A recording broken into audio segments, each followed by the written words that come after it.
me présente, je suis Sophie Cornou, je travaille chez Refashion au pôle régénération. Je suis responsable de la plateforme Recycle de Refashion, sur laquelle certains d'entre vous sont inscrits, qui est une plateforme de mise en relation des acteurs du recyclage des textiles et chaussures en France et en Europe. J'aide aussi l'équipe sur différents projets d'innovation qu'on mène au sein de l'éco-organisme. Donc, je vais me présenter également. Donc, je suis Jacob Louane, je travaille avec Sophie Corneau dans le même pôle, donc le pôle régénération de Refashion. Et j'ai étudié plusieurs sujets et un de mes sujets sont donc les CSR et c'est pour cela qu'on vous fait cette présentation aujourd'hui. Et donc, bienvenue à tous pour le webinaire CSR, la fin de vie des textiles, linge de maison et chaussures non réutilisables et non recyclables. Donc, on va passer sur quelques points techniques. Si tu peux passer à la prochaine slide, super. Donc, l'ordre du jour, le webinaire va durer 45 minutes. On va commencer par une introduction. Ensuite, c'est Louane, qui est un petit peu notre experte CSR, qui prendra la main pour vous présenter l'ensemble des sujets qui sont relatifs au combustible solide de récupération. Et on prévoit tout de même un temps à la fin de 15 minutes pour vos questions-réponses. L'idée, c'est de poser vos questions dans le chat. Vous avez un chat dédié questions-réponses et on fera une petite sélection des questions qui ressortent le plus, des questions les plus pertinentes qu'on répondra en live. Maintenant, ne vous inquiétez pas, s'il y a d'autres questions qui n'auront pas eu le temps d'être traitées, ce qu'on fera derrière, c'est qu'on fera une analyse de toutes vos questions-réponses et on reviendra vers vous avec une diffusion avec l'analyse du traitement des réponses. Sachez aussi qu'on vous partagera les diapositives à l'issue du webinaire, ainsi que le replay. Souvent, c'est une semaine, 10 jours après, le temps qu'il soit pris en compte. Et j'insiste aussi sur le fait qu'on vous diffusera dans le chat du webinaire directement le questionnaire de satisfaction, idéalement à remplir à l'issue du webinaire si vous le pouvez, qu'on enverra également dans le mail de remerciement. Donc voilà pour les petits points techniques. Peut-être aussi, j'ai oublié de préciser, mais ça a l'air d'être quand même assez OK. Si vous pouvez indiquer votre prénom et votre nom directement dans le nom dans Zoom pour qu'on puisse bien savoir qui pose les questions. Alors, on peut passer à la prochaine slide. Donc, avant de parler concrètement des CSR et d'aller plus en détail, on voulait revenir sur les chiffres clés de la filière qui sont importants de connaître, importants de retenir si vous pouvez. Il y en a 3 chiffres clés qui sont vraiment les principaux.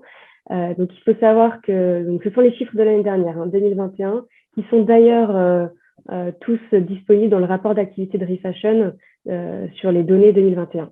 Donc, en 2021, c'est plus de 715 000 tonnes de textiles et chaussures qui ont été mis sur le marché français par les 6 000 marques adhérentes. Donc, ce sont les marques qui contribuent au dispositif de collecte, de tri, de recyclage des textiles et chaussures, qui vont contribuer via une éco-contribution à l'ensemble des dispositifs grâce à l'éco-organisme. Sur ces 715 000 tonnes, c'est pas moins de 200, c'est presque 250 000 tonnes quand même qui sont collectées. Donc, ça représente à peu près 34% de la mise en marché et qui sont collectées via différents points d'apport volontaire. Il y en a à peu près 45 000 en France qui sont répartis sur le territoire. Et donc, on a bien sûr au sein de l'éco-organisme, au sein de la filière, un objectif plus important, parce que 34%, on aimerait aller au-delà. L'idée, c'est d'atteindre un taux de collecte de 50%. Et sur ces quasiment 250 000 tonnes collectées, c'est 191 000 tonnes qui sont triées. Donc, ça représente à peu près 2/3 du tonnage collecté, qui sont triés dans les 66 centres de tri conventionnés par Refashion, qui sont disponibles en France et en Europe. Donc, ce qu'il faut bien comprendre, c'est qu'une fois le tonnage trié et arrivé en centre de tri, c'est l'étape du tri qui va vraiment déterminer quelle est la seconde vie du produit, on va dire, quelles sont les voies de traitement possibles. Et donc, c'est assez indispensable de bien comprendre cette notion de tri. Donc, vous avez quasiment 60% du tonnage trié qui arrive dans les centres de tri qui va partir sur la réutilisation. Donc là, c'est toute la partie dite réutilisable, donc dite qu'on juge encore portable et qui va être vendue sur le marché de la seconde main en France et à l'étranger. Et donc, c'est vraiment au sein des centres de tri qu'on arrive à dire, grâce à des compétences qui sont développées, qu'on arrive à dire qu'est-ce qui peut être revendu ou non sur le marché de la réutilisation. On met quasiment un peu plus de 32% du tonnage trié qui part sur du recyclage. Donc là, on parle de valorisation de matière et vous avez différentes façons de recycler. On peut parler d'effilochage, souvent en boucle ouverte, c'est-à-dire qu'on va s'adresser à d'autres industries que le textile, mais on fait aussi de la coupe chiffon, du défibrage et également du broyage. Et enfin, vous avez d'autres voies de valorisation qui sont plus des voies de valorisation dites énergétiques. Vous avez le combustible solide de récupération, donc ce dont on va parler, qui représente 8,7% en 2021, la valorisation énergétique et enfin l'élimination. Et donc, vous pouvez voir sur la gauche l'équivalent en tonnage, hein, parce qu'on parle toujours en tonnage ici, du CSR qui représente 16 000 tonnes hein, sur les textiles et chaussures l'année dernière, à peu près 16 000 tonnes. Maintenant, je vais reprendre la main pour me recentrer un petit peu sur la filière CSR et je vais commencer par vous présenter ce que sont les CSR. Donc, on va commencer par une définition légale. Donc, déjà, pour rappel, CSR, c'est un acronyme pour combustible solide de récupération. Et la loi française indique que les CSR donc le CSR est un déchet non dangereux sous l'état solide et qui est lui-même composé de déchets qui ont été triés de manière à en extraire la fraction valorisable sous forme de matière dans les conditions technico-économiques du moment. Donc, la longue phrase que je viens de dire, ça signifie que les déchets qui ont servi à faire le CSR ne sont pas réutilisables et recyclables dans le contexte actuel. Et donc, ces déchets-là, non réutilisables et non recyclables, ils sont préparés pour être utilisés comme combustible.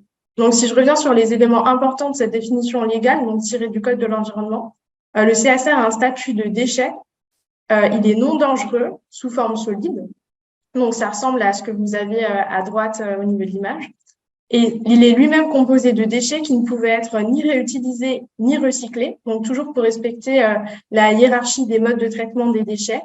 Et ces déchets-là ont été préparés, donc c'est important de noter qu'il y a une étape de préparation pour devenir un combustible, donc on appelle CSR.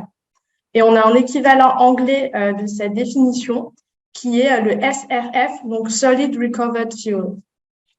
Et donc je vais passer maintenant à la composition. Donc plus concrètement, le CSR, il est composé d'un mélange de différents types de déchets. Ça peut être des papiers, du bois, des plastiques et donc entre autres des caoutchoucs et des textiles. Donc c'est ce qui nous intéresse le plus. Et les flux de déchets qui sont éligibles pour la préparation du CSR, ce sont donc par exemple les refus de tri des déchets ménagers, mais aussi les refus de tri de collecte sélective, donc entre autres les TLC, donc les textiles, linge de maison et chaussures, et ce qu'on appelle les DEA, donc les déchets d'éléments d'ameublement. Donc, pour la faire courte, c'est le mobilier. Et enfin, vous avez tout ce qui est refus de tri des déchets d'activité économique. Donc, ce sont tous les déchets qui sont générés par des acteurs autres que les ménages. Donc, là, vous avez la composition et les déchets qui sont éligibles. Maintenant, on va voir comment est-ce que le CSR est préparé. Je vais vous présenter un exemple de procédé de préparation, sachant qu'il en existe beaucoup d'autres avec des complexités et des étapes qui peuvent être différentes ou exécutées dans un ordre différent. Donc là, vous avez une illustration par Paprec et donc je vais reprendre ce qu'ils donnaient dans leur vidéo au niveau des explications. Donc vous avez, pour commencer, en haut, une étape de broyage des déchets. Ensuite, on applique une brume d'eau afin de rabattre les poussières qui ont été produites lors du broyage. Ensuite, on passe donc sur la partie ici. Donc, vous avez une séparation magnétique qui permet de retirer les éléments ferreux du reste des déchets. Puis, vous avez une séparation des déchets selon leur taille avec un crible vibrant. Donc, c'est un peu l'idée d'une passoire. Et enfin, vous avez aussi un tri aérolique pour séparer les déchets lourds des déchets légers. Enfin, il y a un tri optique qui permet de retirer les PVC, sachant que les PVC posent problème pour les limites d'émission au niveau des fumées, puisque lorsqu'ils sont consumés, les PVC dégagent des produits qui sont nocifs et donc on les retire pour éviter d'avoir des problèmes de limite d'émission. Et enfin, vous avez un déferraillage, une granulation. Donc, on finit de retirer les éléments ferreux qui n'étaient pas encore retirés. Et les déchets sont densifiés, empelés, comme vous avez vu sur les images précédentes. Et après, il suffit de charger, c'est envoyé au niveau des centrales de combustion de CSR pour être valorisé. Donc, je répète que c'est bien un exemple de procédé de préparation qui peut varier en fonction des technologies qui sont utilisées et surtout des déchets qui sont acceptés en entrée du site. Maintenant qu'on a vu de quoi étaient composés les CSR et comment elles étaient préparées, se pose la question des usages. Donc, premièrement, on a un usage dans certaines industries lourdes qui existent depuis des décennies sur notre territoire. Donc, vous avez les cimentiers qui utilisent le CSR. Vous avez également les fours à chaud, tout ce qui est industrie sidérurgique et l'industrie papetière et l'industrie chimique. Donc, c'est des industries qui ont besoin d'un apport important de chaleur et donc ils peuvent utiliser les CSR dans leur chaufferie, dans leur four à combustion, en complément ou en remplacement de combustibles fossiles qui étaient utilisés auparavant. Donc, ces industries-là, elles préexistaient à l'émergence de la filière CSR et du CSR. Mais vous avez aussi une filière de valorisation qui est née avec le CSR. Et on parle donc de centrales, d'installations dédiées à la valorisation des CSR pour la production de chaleur et ou d'électricité. Sachant que l'électricité, elle est produite avec des turbines en cogénération, donc chaleur et électricité. Et ces installations-là, elles sont dédiées à la valorisation des CSR et elles ont été pensées pour cette valorisation-là. Donc, elles prennent les CSR en intrants, les consument et elles peuvent vendre, par exemple, la chaleur et l'électricité soit à des industriels, soit les réinjecter dans les réseaux de chaleur urbains. Par exemple, dans la ville de Laval, c'est ce qui est fait avec une installation dédiée à la valorisation des CSR. Ou s'il s'agit d'électricité, ça peut être réinjecté sur le réseau électrique national. Maintenant, quand on a vu un petit peu la composition, la fabrication, les usages, j'aimerais insister sur un point important qui est la différence entre les CSR et l'incinération avec valorisation. Donc, quand je parle d'incinération avec valorisation, je parle de l'incinération où la chaleur liée à la combustion des déchets est récupérée pour être valorisée. Donc, souvent, on a un amalgame entre ces deux procédés de valorisation énergétique et il est important de clarifier les différences qui sont très importantes, même si, a priori, on a l'impression qu'il s'agit dans les deux cas de brûler du déchet pour produire de la chaleur. Donc, en fait, la différence, elle s'opère déjà dès l'objectif et la vision qui est appliquée à ces technologies. Pour ce qui est du CSR, on a une vision qui est tournée vers la production de l'énergie.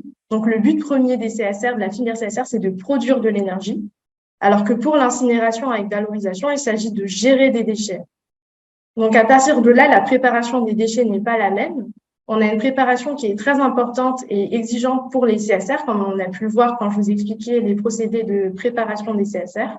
Alors qu'en incinération, les déchets sont peu préparés. Et évidemment, le résultat, c'est que le rendement énergétique n'est pas le même. Dans la filière CSR, le but ultime, c'est d'avoir un très bon rendement énergétique, le meilleur possible, alors que pour les unités d'incinération avec récupération de la chaleur, le rendement est plus faible puisque ce n'était pas le but premier de la filière. Donc, j'espère maintenant que la différence entre les deux est plus claire et que cela évitera les amalgames. Maintenant qu'on a vu ces points principaux introductifs, je vais passer à une description de la filière CSR et de ses acteurs. Donc, ici, vous avez un schéma que je vais commenter au fur et à mesure. Notamment, je vais vous présenter les trois acteurs principaux de la filière. Donc, en premier lieu, vous avez le détenteur de déchets qui possède le déchet qui sera plus tard valorisé en CSR. Pour donner un exemple, ce pourrait être un centre de tri de textiles, linge de maison et chaussures qui trie donc les textiles et les chaussures.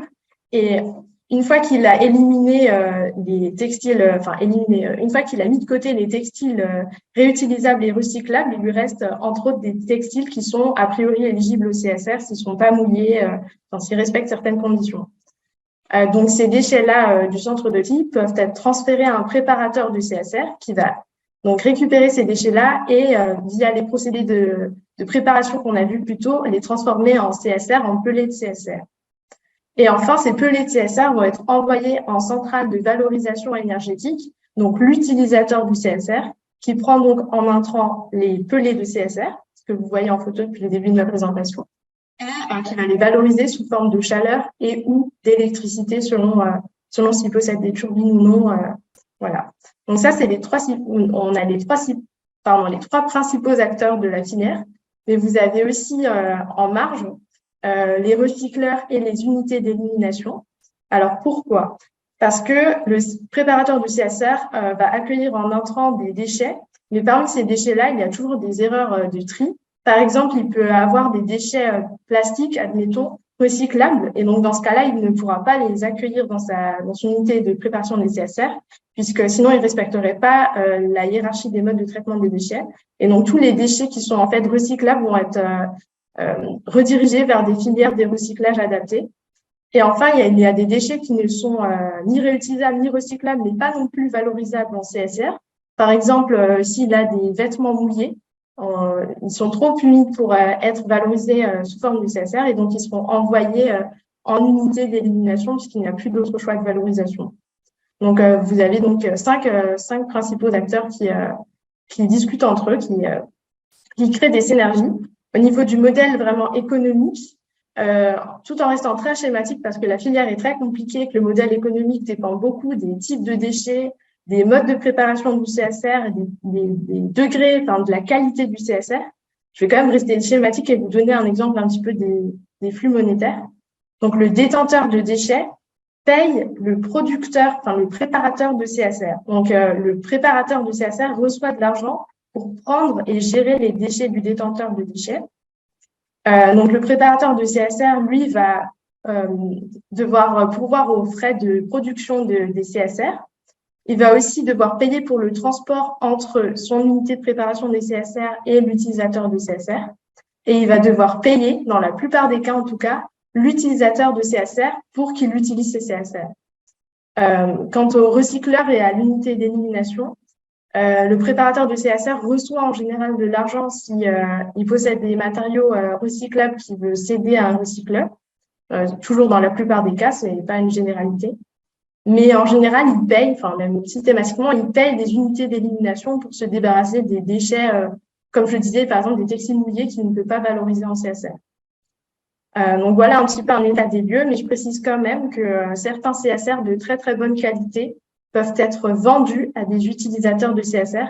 Par exemple, si l'utilisateur est un cimentier, en général, les cimentiers ont besoin de CSR de très très bonne qualité, avec un pouvoir calorifique, donc une capacité à dégager de la chaleur au moment de la combustion qui est très élevée. Et dans ce cas-là, le préparateur du CSR reçoit de l'argent de la part du cimentier. Mais c'est qu'un exemple parmi d'autres et beaucoup de modèles économiques différents avec des prix différents et des plus-moins différents, on va dire, existent.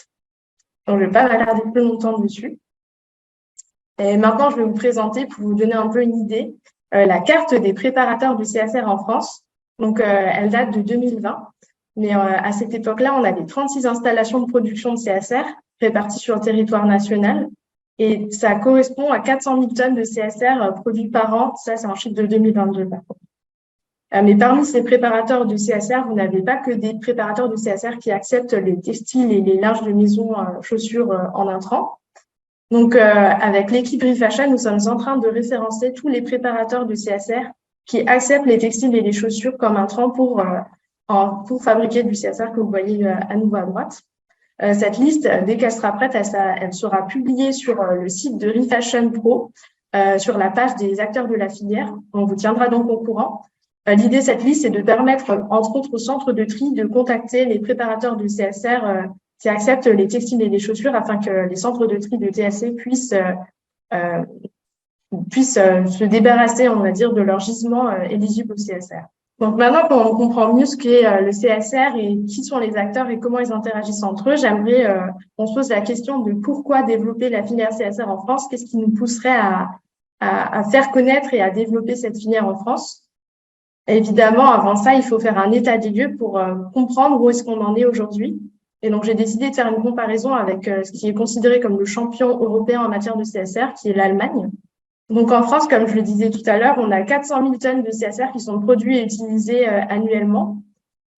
Donc, c'est environ. Et en Allemagne, toujours de manière approximative, c'est 9 millions de tonnes de CSR qui sont produits et utilisés annuellement. Donc, on a un facteur 20 entre les deux. Je précise cependant qu'en France, les législations ne sont pas les mêmes qu'en Allemagne et en Europe de manière générale. Et donc, les CSR produits en France n'ont pas forcément une qualité équivalente à celle de ceux produits en Allemagne. Et en général, en France, on produit des CSR de meilleure qualité. Donc, quand même, à garder en tête que CSR et CSR ne sont pas toujours équivalents. Un autre point, c'est le nombre de débouchés, les types de débouchés. En France, on a très peu de débouchés différents, puisque 75% des CSR sont valorisés en cimenterie, donc par les cimentiers. En Allemagne, ils ont davantage de débouchés et notamment, ils ont 40 installations dédiées à la combustion des CSR, alors qu'en France, on n'en avons que 2. Et donc, ces installations dédiées à la valorisation des CSR, ils peuvent produire de la chaleur et de l'électricité qui peuvent être soit vendues à des industriels, mais aussi réinjectées sur les réseaux de chaleur urbains ou les réseaux électriques nationaux. Donc, on voit avec cette comparaison que la France est globalement en retard en matière de CSR et du développement de la filière. Et à partir de ce constat-là, on va voir quel est l'intérêt à développer cette filière. Donc, les intérêts des CSR, ils sont multiples parce que la chaleur et l'électricité issue de la combustion des CSR constituent une énergie qui est déjà locale, puisque les déchets sont générés localement par les activités nationales. Ils sont préparés localement, toujours sur le territoire national, pour devenir des CSR. Et ensuite, ces CSR, ils sont valorisés également localement. Donc, c'est vraiment une filière qui est nationale et qui permet d'amplifier, enfin, de créer des synergies entre les acteurs industriels nationaux. C'est aussi une énergie bas carbone, puisque, sans entrer trop dans le détail, mais les CSR sont composés, comme je le disais, de bois et de papier, entre autres, et donc de biomasse. Et cette biomasse est une ressource renouvelable. Et donc, à ce titre, l'énergie des CSR, elle est considérée comme bas carbone. Donc, c'est pas décarboné, c'est pas non plus carboné comme le sont le pétrole ou le gaz naturel, mais c'est entre guillemets entre les deux et c'est bas carbone. Et enfin, cette énergie, comme vous le savez, elle est issue de déchets et c'est sur ce point-là que je vais continuer d'appuyer en vous représentant un petit peu le contexte légal de la gestion des déchets en France et de ce qui a été fait récemment pour limiter le stockage et la non-valorisation des déchets. Donc, premièrement, en 2015, on a eu la loi relative à la transition énergétique pour la croissance verte, qui impose un objectif de réduction de 50% des quantités de déchets qui sont stockés en 2025 par rapport à 2010. Donc, ça limite évidemment le stockage de déchets en France. Et ensuite, vous avez la loi AGEC qui est parue en 2020 et qui impose une valorisation énergétique des déchets d'au moins 70% parmi ceux qui ne peuvent pas faire l'objet d'une valorisation matière. Et ça, d'ici 2025. Donc, l'idée, c'est de valoriser les déchets qui ne sont pas réutilisables et pas recyclables énergétiquement. Et évidemment, les CSR font partie des solutions de valorisation énergétique. Et donc, ces deux lois et d'autres réflexions ont poussé les pouvoirs publics à définir des objectifs pour la filière CSR. Donc, les pouvoirs publics visent une capacité de production nationale de 2,5 millions de tonnes par an d'ici 2025. 1 million de tonnes seraient destinées aux cimentiers, qui sont les acteurs principaux en termes de consommation de CSR. Et les 1,5 million de tonnes restants seraient destinés aux installations dédiées à la valorisation des CSR. Donc, je rappelle qu'actuellement, on est à 400 000 tonnes de CSR produits et consommés nationalement. Donc, on est assez loin des 2,5 millions de tonnes.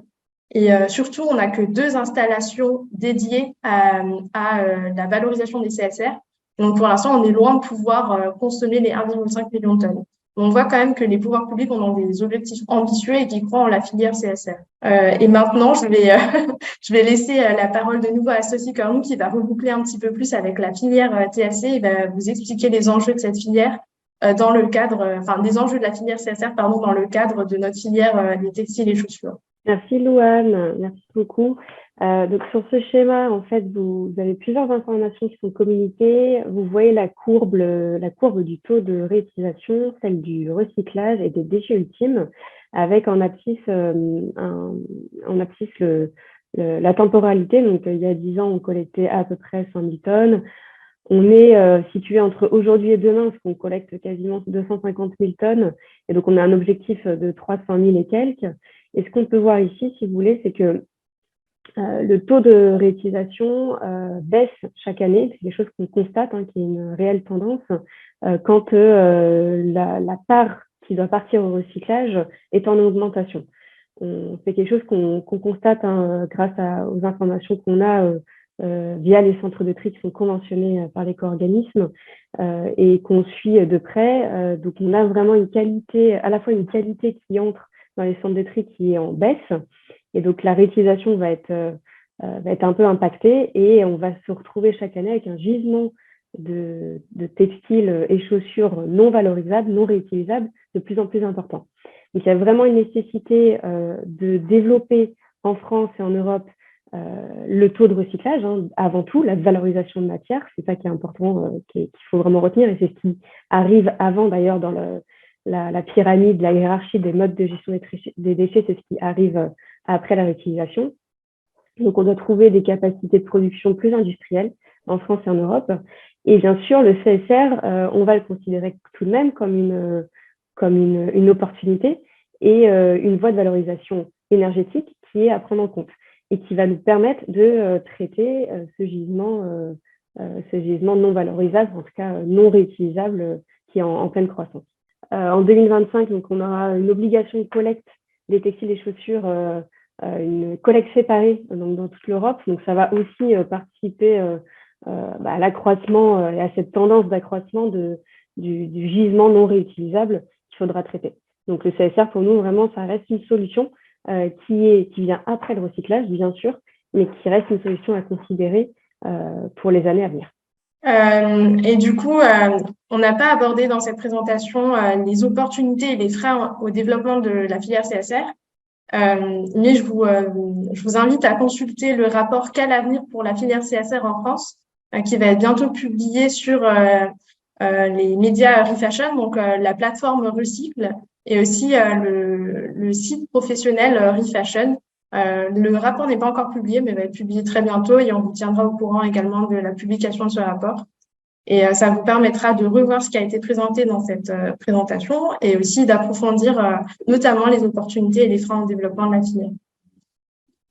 On vous remercie déjà de votre attention et je pense qu'on peut commencer à répondre aux questions qui ont été posées dans le chat ou à celles qui se poseraient maintenant. Merci beaucoup. Merci à tous pour votre attention. Merci Louane. Alors, je regarde un petit peu s'il y a des questions là, qui sont arrivées au cours, mais on n'en a pas beaucoup. N'hésitez pas, le channel questions-réponses est fait pour. Sinon, vous pouvez aussi les poser en direct. C'est plus simple pour vous. Il y a une petite question sur l'échelle de l'illustration qu'on prend à chaque fois. Donc, l'illustration des pelettes, justement. Je n'ai pas l'échelle précise, mais il faut aussi imaginer des pelettes qui soient relativement petits. Je pense que tu sais peut-être mieux que moi, Louane, 1, 2, 3 cm maximum. Oui, en fait, ça tient, je ne sais pas, je remets ma caméra pour voir moi-même ce qui apparaît. Voilà, c'est ça, c'est à peu près la taille, c'est ça, c'est quelques centimètres, sachant qu'ils sont plus ou moins densifiés. Il y a même des CSR qui sont qui sont pas du tout densifiés et qui forment du fleuve, donc un peu comme des plumes de déchets, on va dire ça de manière poétique, mais il y a différents formats, mais c'est de l'ordre du centimètre. Alors, j'ai vu une question sur le modèle économique de Mathieu Sêtre, qui nous parle de son problème. Étant petit collecteur, il ne comprend pas pourquoi il devrait payer les préparateurs de CSR. En fait, c'est un peu comme l'élimination des déchets. Donc, si vous avez des déchets qui ne peuvent pas être valorisés, qui ne peuvent pas être réutilisés, ni recyclés, vous avez globalement deux choix, soit payer un préparateur de CSR, soit payer une unité d'élimination, soit d'enfouissement ou d'incinération. Dans les deux cas, vous payez parce que vous payez un service de gestion du déchet, finalement, de votre point de vue en tout cas. Et l'enjeu de la filière CSR, c'est plutôt d'être compétitif par rapport à l'incinération et au stockage, parce que le but, c'est de favoriser le CSR plutôt que l'élimination et le stockage et l'incinération, puisque dans les modes de hiérarchie des déchets, mieux vaut à la limite faire du CSR où il y a une étape de préparation et une valorisation plus grande des meilleurs rendements énergétiques plutôt que juste éliminer. Donc l'enjeu de la filière, c'est plutôt d'être moins cher que l'élimination et donc le stockage et l'incinération, mais a priori, ça restera toujours un coût pour le détenteur du déchet. Pour l'instant, c'est pas prêt de changer et je pense pas que la logique, c'est vraiment du point de vue du du détenteur du déchet de payer pour que ces déchets soient gérés. Évidemment, je rappelle que la priorité pour la filière CSR, c'est la production d'énergie, hein, pas la gestion des déchets. Bonjour, est-ce que les déchets souillés, donc c'est question d'Hélène Piver, les déchets souillés peuvent être acceptés, gants, chaussures avec hydrocarbures, produits chimiques, détergents? Je suis pas une spécialiste technique, je crois qu'il y a une réponse à Arnaud. Voilà, c'est ça. S'ils sont dangereux, s'ils ont des substances chimiques qui pourraient conduire à des dépassements des limites d'émission, dans ce cas-là, ils peuvent pas être valorisés.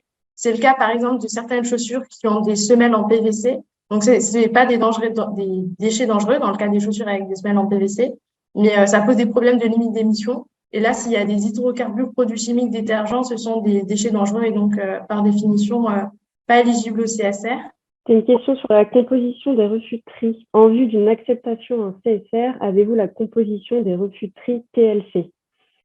Donc, j'imagine que c'est quels sont les types de refus de tri des centres de tri TLC qui sont acceptables en CSR. Je pense que c'est ça la question. Donc, a priori, par exemple, les chaussures, si elles sont pas réutilisables, a priori, il y a peu de voies de recyclage opérationnelles en France.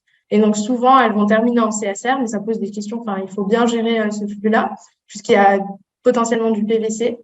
Pour ce qui est des textiles, linge de maison, à partir du moment où ils ne sont pas réutilisables, qu'il n'y a pas de voie de valorisation en recyclage qui existe en France ou en Europe, enfin, ou même tout court, en fait, dans ce cas-là, ils iront en CSR. Par exemple, si vous avez un t-shirt troué qui est fait d'une matière qui n'est pas recyclable, soit il part en CSR, soit si vraiment il n'est pas valorisable en CSR, il sera éliminé. Mais a priori, ça partira en CSR. Est-ce que les CSR acceptent les textiles avec des points durs?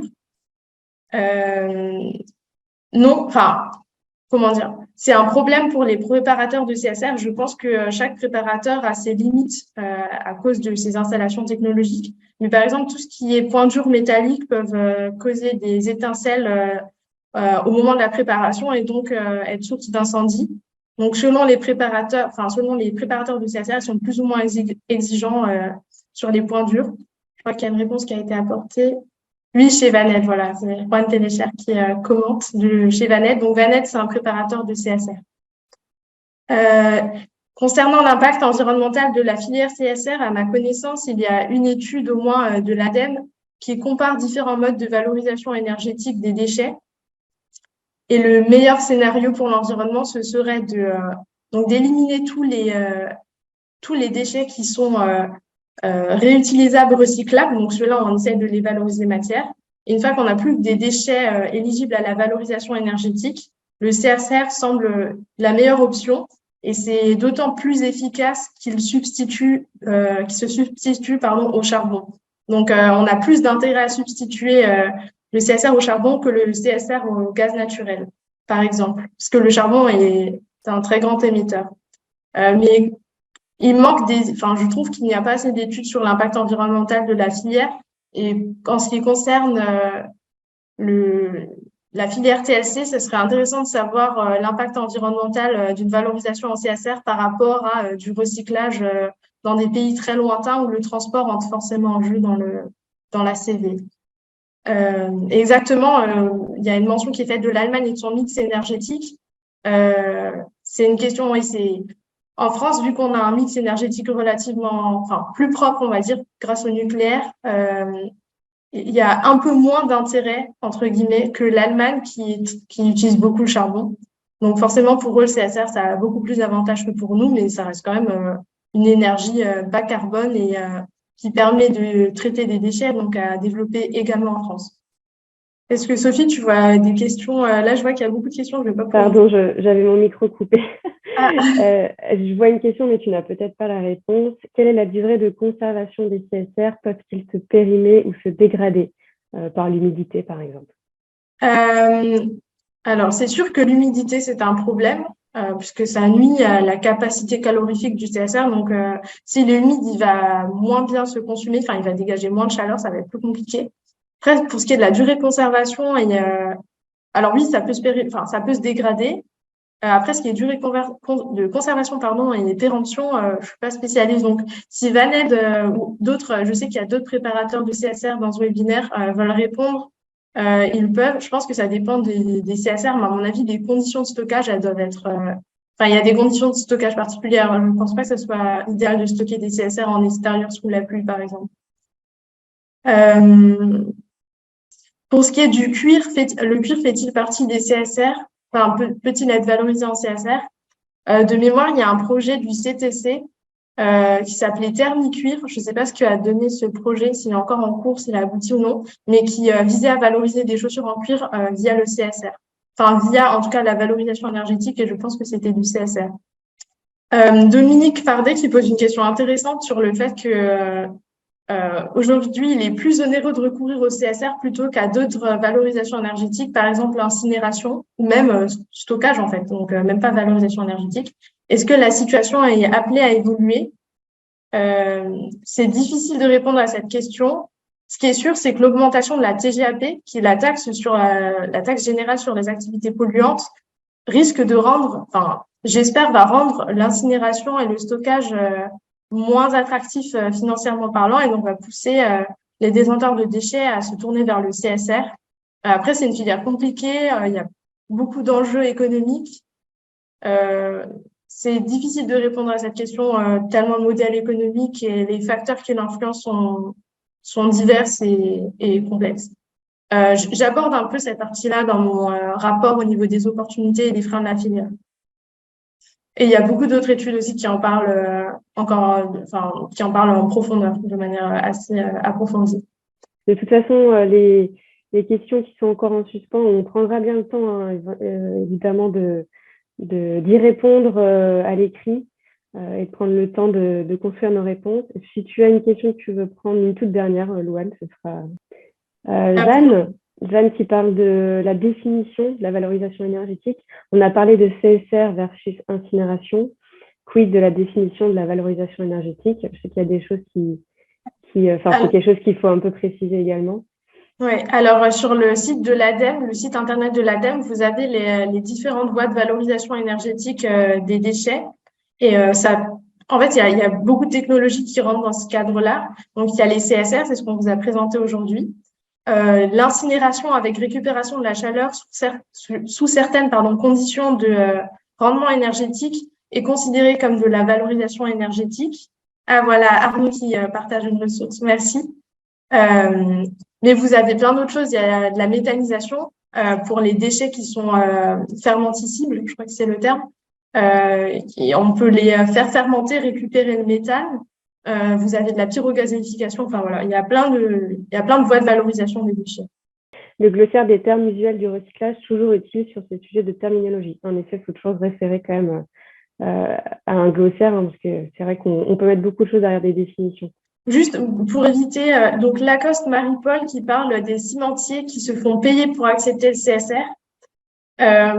Je pense que les préparateurs du CSR peuvent répondre si je me trompe, mais a priori, dans le cas des cimentiers, la qualité du CSR, elle est tellement haute que le cimentier paye pour avoir son CSR.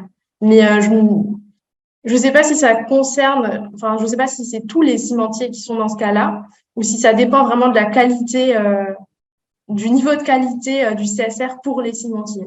Donc, je sais pas si c'est une généralité à faire, mais a priori, les cimentiers paieraient pour leur CSR globalement. C'est plutôt d'autres filières qui se feraient payer pour le CSR. Parce que d'autres filières, comme les installations dédiées, n'ont pas besoin d'une qualité de CSR très, très importante pour pouvoir fonctionner convenablement. Et je pense que c'est la dernière question que je vais prendre. Juste pour être sûr que ce soit bien compris, les chaussures sont acceptées en CSR. Oui et non, ça dépend. C'est comme les textiles, ça dépend des préparateurs de CSR. C'est pour ça qu'on va vous mettre à disposition une liste sur le site de ReFashion. Tous les préparateurs de CSR n'ont pas mis au point leur préparation pour pouvoir accepter des textiles et des chaussures. Et pour ce qui est des chaussures, il y a un problème au niveau des PVC dans les semelles. Mais ça peut être géré. Enfin, certains préparateurs arrivent à le gérer et à ma connaissance, Vaned gère ce problème-là et donc accepte des chaussures. Mais évidemment, vous pouvez toujours les contacter et leur demander pour vérifier leurs conditions d'éligibilité des déchets pour la préparation de CSR. Je pense qu'il y a des questions qui restent et que je ne pourrais pas encore répondre. Je pense qu'il va falloir Oui, c'est tout. s'arrêter là. Il est Mais on 10h garde vos matin. réponses et on vous apportera des éléments de... On garde vos questions, pardon, et on apportera des éléments de réponse ultérieurement. Voilà. Oui, tout à fait. Et j'en profite pour vous glisser directement dans le chat le lien du questionnaire de satisfaction. Donc, si vous avez une petite minute pour y répondre, c'est super. Mais merci en tout cas, Louane, d'avoir répondu à toutes ces premières questions. Et comme tu disais, on fera un récapitulatif des questions qui sont restées sans réponse. Merci à tous. On vous souhaite une belle journée. Merci. Merci à bientôt. vous. Merci pour votre attention et vos questions.